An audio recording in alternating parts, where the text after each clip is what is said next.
महिला कर्मचारियों के लिए जो कि हमारे राज्य शासन के अंतर्गत महिला विकास के अंतर्गत कार्य करती हैं आंगनवाड़ी में, जो आंगनवाड़ी में कार्यकर्ता होती हैं और सहायिका होती हैं, जिनकी मतलब मूल समस्याएं, मौलिक समस्याएं, उनके जीवन की समस्याएं, उनके कार्यों की समस्याएं, जिसको लेके एक मंथन, एक विचार गोष्ठी के लिए उन्होंने इस जगह को, इस स्थान को, इस प्रांगण को चुना, जहां बस्तर संभाग के समस्त जिलों की कार्यकर्ताएं और वहां उनकी आंगनवाड़ी की सहायिकाएं, उन लोग यहाँ पर मौजूद हैं। आइए हम उनसे, उन्हीं की जुबानी हम ये पूछना चाहेंगे कि उनकी समस्या क्या है, उनकी समस्या का निदान कैसे हो सकता है, और वो किस समस्याओं को लेकर इतनी गर्मी, इतनी दोपहर में, धूप भरी तेज में वो जगदलपुर पहुंची हैं अपने अपने साधन संसाधनों से। हम आपके सामने लोग, जो इतनी सारी महिलाएं, आपकी कार्यकर्ता सहायिका यहाँ पर जो आई हैं, तो उसका विजन क्या है? सर, ये जो पोषण ट्रैकर ऐप जो एक आया हुआ है, अब पूरे प्रदेश में ये चीज है और खासकर बस्तर संभाग में बहुत ज्यादा प्रॉब्लम है सर। और यहाँ अधिकारी ऐसा कोई भी नहीं है, कोई अधिकारी सुपरवाइजर कोई इस चीज से अवगत नहीं है, ऐसा कोई वो नहीं है। सभी जानते हैं कि यहाँ का नेटवर्क का प्रॉब्लम है, अंदरूनी क्षेत्र है जहाँ का मतलब मोबाइल में काम करना संभव नहीं है जी। और मोबाइल ऐसा शासन दिया है जो कि 2GB है अभी, अब यहाँ 5GB का वो चल रहा है सर। अच्छा। तो इस समय में पोषण ट्रैकर में ऐप में काम करने के लिए बोला जा रहा है, जिसमें बहुत ज्यादा प्रॉब्लम। मोबाइल को आपको दिया गया है जी, वो 2GB का है सर, अभी यहाँ तो 5GB का चलता है और अंदर में तो नेटवर्क आपको 2GB का मोबाइल दिया गया है और खराब है मोबाइल, कोई काम का तो उससे आप जो पोषण ट्रैकर के जो वर्क करते हैं, तो 2G मोबाइल से आप जो वर्क करते हैं तो उसमें कार्य को तेजी से नहीं किया जाता। तेजी से क्या सर, नेटवर्क चलता ही नहीं, अंदर जाते तो मोबाइल तो फोन नहीं लगता, तो फिर आप नहीं कर पाते? बिल्कुल नहीं होता सर। जैसे बीजापुर एरिया हो गया, बीजापुर हो गया, सुकमा हो गया, ये सभी अधिकारी भी जानते हैं, यहाँ पर सुपरवाइजर कैसे जवाब अवगत कराते हैं सर। उसके बावजूद भी बोलते हैं कोशिश करना है, आप लोगों को कोशिश करना है, आपको इसीलिए आपको नौकरी में रखा गया, आप जानते हो नहीं कर सकते हो तो आप लोग नौकरी छोड़ दे, इस तरह का बात होती है। ये जो अधिकारी आपसे कहते हैं जी सर, किस जिम्मेदारी के तहत कहते हैं ये तो हमें नहीं मालूम, लेकिन यदि वो ये कहते हैं कि आप काम को करना है और नहीं करना है तो नौकरी छोड़ दें, तो किसी नियमावली, किसी कानून, किसी अधिकार या किसी प्रभाव से प्रभावित होकर वो इस तथ्यों को कथन करते हैं? अब पता नहीं सर क्यों ऐसा, पता नहीं सर, इतने साल से तो कर रहे हैं सर। आज कई लोग 35 साल, कई लोग रिटायर हो गए, कई लोग एक्सटेंशन से। तो रुक्मणी जी, मैं आपसे पूछना चाहूंगा, तो आप क्या चाहते हैं कि जो काम हम ये चाहते हैं सर, मोबाइल हमको शासन का काम नहीं करेंगे ऐसी वाली बात नहीं है। अच्छा। हमारी नियुक्ति जिस बेस पे हुआ है उस काम को छोड़ के हमारा पूरी बोलना चाहिए पंचायत से लेके अपना स्वास्थ्य विभाग, अन्य विभागों का काम करके हमारा दिन चले जाता है। बस नियुक्ति हमारे आंगनवाड़ी के जो कार्यों से हटकर भी काम होता विभाग वाले दूसरे कार्यों को भी करते हैं। पंचायत का काम सर, अपना चुनाव का ड्यूटी है, आधार का ड्यूटी है, हर काम ऐसा, हर तेंदुपत्ता के ड्यूटी तक के लिए हमको आदेश मिलता है। तेंदुपत्ता जहाँ खरीदी होती है सर, वहाँ के लिए भी ड्यूटी के लिए, तो मतलब हमारा महिला बाल विकास सारा जो आप मिला जुला इतना वर्क करते हैं, हर विभागों के कार्य को आप बड़ी जिम्मेदारी से निभाते हैं जी, तो शासन के द्वारा आपको कितना जो वेतन कितना निर्धारित है? वहाँ सर मानदेय, सर वेतन नहीं, मानदेय है 10,000 जी। 10,000 जी सर। अच्छा, आप क्या नाम लिखते हैं? पार्वती। आप कहाँ से हैं? मैं गीता जिला से। तो आप क्या प्रभार है आपका? संभाग उपाध्यक्ष। और आपका नाम क्या है? श्रीमती जयश्री राष्ट्रीय कांकेर जिला। कांकेर जिला से। आप किस बात बाहर पे हैं? मैं कांकेर जिला कांकेर जिला से। तो इस समय जो रुक्मणी जी ने जो कही है कि जो समस्याओं के बारे में बताइए, क्या ये समस्या छत्तीसगढ़ में ये समस्या है सर?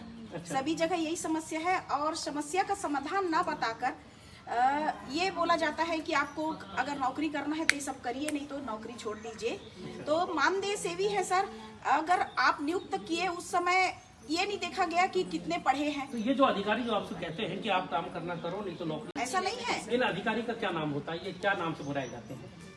सीडीओ पे है सर, परियोजना तो अधिकारी ये है, तहसील में बैठते हैं या कलेक्टेट में बैठते हैं? नहीं, हमारे विभाग में। ये विभाग का कार्यालय कहाँ होता है उनका? परियोजना जिला स्तर पे सर, जिला स्तर में उनकी बैठक, उनका कार्यालय कहाँ पर होता है? जिला पंचायत कलेक्ट्रेट में। कलेक्ट्रेट। और परियोजनाओं में सर परियोजना कार्यालय है अच्छा, जो हमारा महिला बाल विकास के नाम से अलग से है। हमारे से ऊपर हमको जो सुपरवाइजिंग करती है वो सुपरवाइजर है। अच्छा, उनको जो कोऑर्डिनेटर करते हैं वो परियोजना अधिकारी, और उनके ऊपर में है डीपीओ जो डिस्ट्रिक्ट लेवल पे होते हैं। तो वो कहाँ, हाँ वो बैठते हैं सर कलेक्ट्रेट। कलेक्ट्रेट। अच्छा, उसके नीचे जो आपकी महिला अधिकारी होती है वो कहाँ बैठती है? वो परियोजना अधिकारी, परियोजना ऑफिस, वो हर ब्लॉक के होते हाँ हैं हर ब्लॉक वहाँ पे।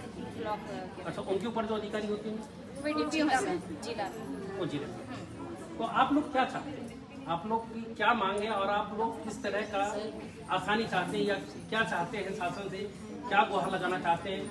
जनता 24 चैनल के माध्यम से आप क्या बताना चाहते हैं कि आपकी इन समस्याओं का समाधान हो सके? जी, हम सिर्फ यही बताना चाहते हैं सर कि हम जब नियुक्ति हमारा हुआ था तो हम एकदम कम पैसे में 250 रुपए पे इस महिला बाल विकास में एक कार्यकर्ता को नियुक्त किया गया। जी, वहाँ से लेकर अब तक का सफर में हम आज 10,000 के मतलब मानदेय ले रहे हैं। तो हम आधुनिकीकरण को नहीं रोक रहे हैं।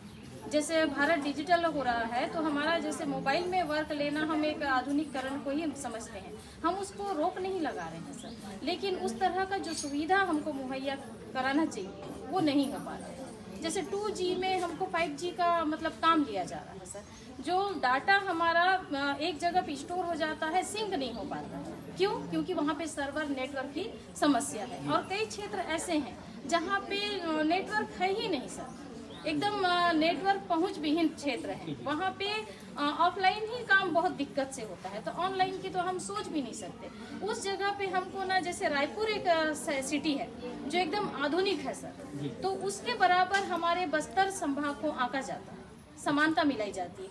वहाँ वो लोग कर रहे हैं तो हम क्यों नहीं कर सकते? तो ये हमारे साथ। आपका कहने का मतलब ये है कि हमसे यदि कार्य लेना है या हम काम में तेजी उस कंडीशन में ला सकते हैं कि हमें कम से कम 5G मोबाइल देना चाहिए, अच्छा मोबाइल देना चाहिए जिससे वर्क को आसानी से किया जा सके। कई बार तो सर अभी हमारे बहुत गुहार लगाने के बाद हमको अभी प्रशिक्षण दिया जा रहा है, वरना आज तक हमको इस पोषण ट्रैकर जो मतलब अभी 23 वर्जन का है या 23 या 24 का हो गया है, 23/5 का सर, तो ये मोबाइल में लोड लेता ही नहीं है। उस वर्जन को हम हैंडल कर रहे हैं बिना प्रशिक्षण के। अभी कुछ 1-2 जगह पे प्रशिक्षण दिया गया है, बाकी प्रशिक्षण हुआ ही नहीं है सर। तो भी हम सीख के कर रहे हैं, सोचिए। चलिए, आपकी समस्या ये है कि जो कार्य आपसे कराया जा रहा है और कार्य करने का जो तरीका आपसे दिया जा रहा है उसमें टेक्नोलॉजी का फॉल्ट है। यदि उसमें मोबाइल, उसमें 5G 4G दिया जाए तो उसमें काम में उत्कृष्टता आ सकती है। मैं चाहूँगा उन अधिकारियों से कि वो इन महिलाओं की वेदना, इनके दर्द को और उनकी बातों को संज्ञान में लें और ये महसूस करें कि हम यदि किसी कर्मचारी से काम कराना चाहते हैं तो कम से कम काम करने की सिचुएशन, कंडीशन, उस व्यवस्था को पहले सुधारें।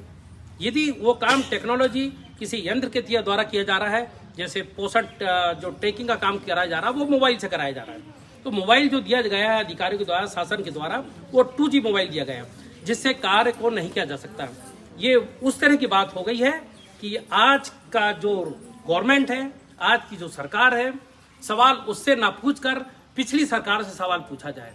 जो सरकार वजूद में नहीं है, वो कहावत बिल्कुल चरितार्थ होती है कि आज का जमाना 2G का नहीं है, आज का जमाना 4G और 5G का है।